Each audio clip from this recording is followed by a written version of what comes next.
Il y a quelques jours, je suis allé à Barcelone et j'ai dû prendre l'avion. Et j'ai dû passer les traditionnels contrôles de sécurité. Au moment de poser mon sac à dos, j'ai commencé à sortir mes affaires et on m'a dit non, pas besoin de sortir les affaires. Ni l'ordinateur portable, ni le téléphone, ni la tablette, ni rien. Plus besoin maintenant. What? Comment? Eh oui, les aéroports parisiens commencent à s'équiper de nouveaux appareils, nouvelle génération. Ce sont des scanners 3D qui utilisent le principe de la tomographie, très utilisé en médecine. Donc les aéroports de Paris ont commencé le déploiement des scanners cette année dans tous les aéroports et j'ai eu la chance de tomber dessus. Bon, je crois qu'à Budapest ça existait depuis quelques temps, mais bon, mieux vaut tard que jamais. Et d'après vous, c'est dans quel intérêt? Retirer la contrainte de vider son sac, donc gagner du temps au contrôle. Mais combien de temps?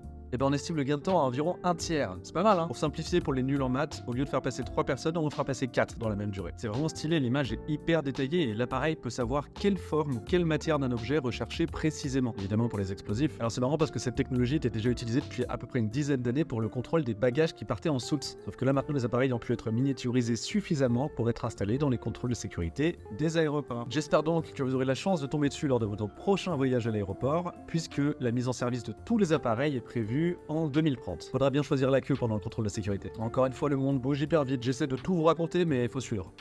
Faut me suivre. Du coup.